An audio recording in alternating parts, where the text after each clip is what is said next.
ಅಥವಾ ಬಿಜೆಪಿ ಹೇಗೆ ಪ್ಲಾನ್ ಮೇಲೆ ಪ್ಲಾನ್ ಮಾಡ್ತಾ ಇದೆಯೋ ಇತ್ತ JDS ಕೂಡ ಎಲ್ಲ ತಯಾರಿಯನ್ನ ಮಾಡ್ತಾ ಇದೆ. ಮೈತ್ರಿ ಸಂಬಂಧ ಈಗ ಕೇವಲ ಫೋನ್ ಮೂಲಕ ದೂರವಾಣಿಗಳ ಮೂಲಕ ಮಾತುಕತೆ ಆಗಿದೆ. ಆದರೆ ಅಂತಿಮವಾಗಿ ಯಾವ ಕ್ಷೇತ್ರ ಅನ್ನುವಂಥ ಮಾತನ್ನ ಇದುವರೆಗೂ ಬಿಜೆಪಿ ಆಗಲಿ JDS ಆಗಲಿ ಮಾಡ್ತಾ ಇಲ್ಲ. ಆದರೆ ನಿನ್ನೆ ಒಂದು ವಿಶೇಷವಾದಂಥ ಸಭೆ ನಡೀತು. ಅದರಲ್ಲೂ ಕೂಡ ಮಂಡ್ಯ ಭಾಗದ ನಾಯಕರನ್ನ ಕರೆದು ಕುಮಾರಸ್ವಾಮಿ ಮಾತುಕತೆಯನ್ನು ಮಾಡಿದ್ರು. ಅದರ ಜೊತೆಗೆ ಇವತ್ತು ಬೆಳಗ್ಗೆ ಕೋಲಾರದ ನಾಯಕರ ಮಾತುಕತೆ ಕೂಡ ಆಯಿತು. ಹಾಗೆ ಮೊನ್ನೆ ಬೆಂಗಳೂರು ಗ್ರಾಮಾಂತರ ಲೋಕಸಭಾ ಕ್ಷೇತ್ರದ ವ್ಯಾಪ್ತಿಯ ಬಿಜೆಪಿ ನಾಯಕರನ್ನು ಕೂಡ ಕುಮಾರಸ್ವಾಮಿ ಮನೆ ಕರೆದು ಮಾತನಾಡಿದ್ರು. ಹಾಗಾದ್ರೆ ಇದೆಲ್ಲದರಲ್ಲಿ ಯಾವುದು ಅತ್ಯಂತ ಮಹತ್ವ ಅಂತ ಕೇಳಿದ್ರೆ ಕುಮಾರಸ್ವಾಮಿ ಈ ಒಂದು ಲೋಕಸಭಾ ಕ್ಷೇತ್ರಕ್ಕೆ ಅಥವಾ ಲೋಕಸಭಾ ಚುನಾವಣೆಯಲ್ಲಿ ಸ್ಪರ್ಧೆ ಮಾಡ್ತಾರಾ ಅನ್ನುವಂಥದ್ದು ದೊಡ್ಡ ವಿಷಯವಾಗಿದೆ.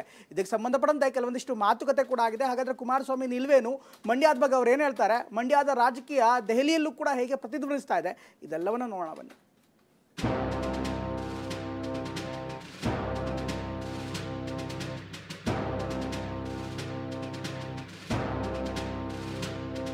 ಈಗಾಗಲೇ ಲೋಕಸಭಾ ಚುನಾವಣೆ ದಿನಾಂಕ ಘೋಷಣೆಗೂ ಮುನ್ನ ರಂಗೇರುತ್ತಿದ್ದು ಮೂರು ಪಕ್ಷಗಳು ತಮ್ಮದೇ ಆದ ಕಸರತ್ತು ಆರಂಭಿಸಿವೆ. ರಾಜ್ಯ ಬಿಜೆಪಿ ನಾಯಕರು ಅಭ್ಯರ್ಥಿ ಆಯ್ಕೆ ಸಂಬಂಧ ಬಿಜೆಪಿ ಹೈಕಮಾಂಡ್ ನಾಯಕರ ಜೊತೆ ದೆಹಲಿಯಲ್ಲಿ ಸಭೆ ನಡೆಸಿದ್ದಾರೆ. ಇತ್ತ NDA ಭಾಗವಾಗಿರುವ JDS ನಾಯಕರು ತಮಗೆ ಸಿಗುವ ಕ್ಷೇತ್ರಗಳ ಅಭ್ಯರ್ಥಿ ಆಯ್ಕೆ ಪ್ರಕ್ರಿಯೆಯನ್ನ ಮಾಜಿ ಸಿಎಂ ಕುಮಾರಸ್ವಾಮಿ ನೇತೃತ್ವದಲ್ಲಿ ನಡೆಸುತ್ತಿದ್ದಾರೆ. ಇನ್ನು ಈಗಾಗಲೇ JDSಗೆ 3 ಸ್ಥಾನಗಳನ್ನು ಬಿಟ್ಟು ಕೊಡುವ ಬಗ್ಗೆ ಮಾಜಿ ಸಿಎಂ HD ಕುಮಾರಸ್ವಾಮಿ ಬಿಜೆಪಿ ರಾಷ್ಟ್ರೀಯ ನಾಯಕರ ಜೊತೆ ಮಾತುಕತೆ ನಡೆಸಿದ್ದಾರೆ. ಅದರಂತೆ ಹಾಸನ, ಮಂಡ್ಯ, ಕೋಲಾರ ಲೋಕಸಭಾ ಕ್ಷೇತ್ರಗಳಲ್ಲಿ JDS ಅಭ್ಯರ್ಥಿ ಕಣಕ್ಕಿಳಿಸಿ ಗೆಲ್ಲಿಸಲು ಕುಮಾರಸ್ವಾಮಿ ತಂತ್ರಗಾರಿಕೆ ಆರಂಭಿಸಿದ್ದಾರೆ.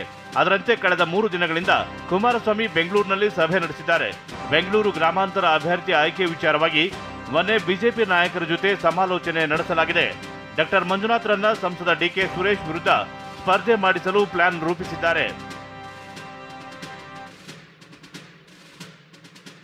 ಅಷ್ಟೇ ಅಲ್ಲದೆ JDS ಭದ್ರಕೋಟೆ ಎಂದೇ ಬಿಂಬಿತವಾಗಿರುವ ಮಂಡ್ಯ ಲೋಕಸಭಾ ಕ್ಷೇತ್ರದಲ್ಲಿ ಗೆಲುವಿನ ಬಾವುಟ ಹಾರಿಸಲು ಕುಮಾರಸ್ವಾಮಿ ಪಣ ತೊಟ್ಟಿದ್ದಾರೆ. ನಿನ್ನೆ ರಾತ್ರಿ ಮಂಡ್ಯ ಭಾಗದ JDS ಮಾಜಿ ಮತ್ತು ಹಾಲಿ ಶಾಸಕರ ಜೊತೆ ಮುಕ್ತ ಸಮಾಲೋಚನೆ ಮಾಡಿದ್ದಾರೆ.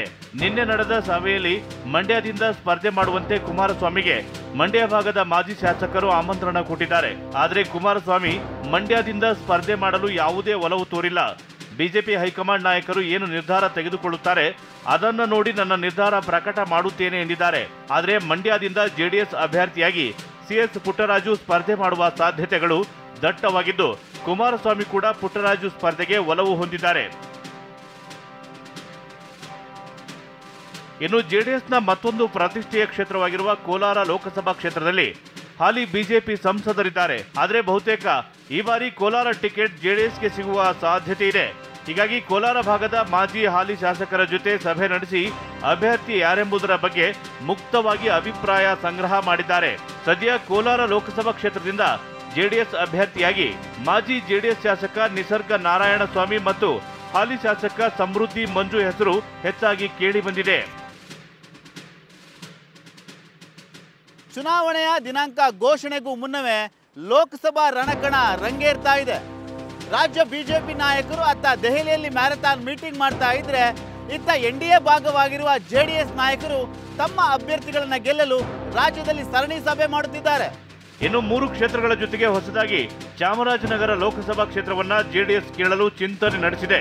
ಈಗಾಗಲೇ ಚಾಮರಾಜನಗರ ಕ್ಷೇತ್ರದ ಸದ್ಯದ ರಾಜಕೀಯ ಸ್ಥಿತಿಗತಿ ಬಗ್ಗೆ ಮಾಹಿತಿ ಕಲೆ ಹಾಕಿರುವ ಕುಮಾರಸ್ವಾಮಿ JDS ಅಭ್ಯರ್ಥಿಯನ್ನ ಕಣಕ್ಕಿಳಿಸುವ ಒಲವು ಹೊಂದಿದ್ದಾರೆ.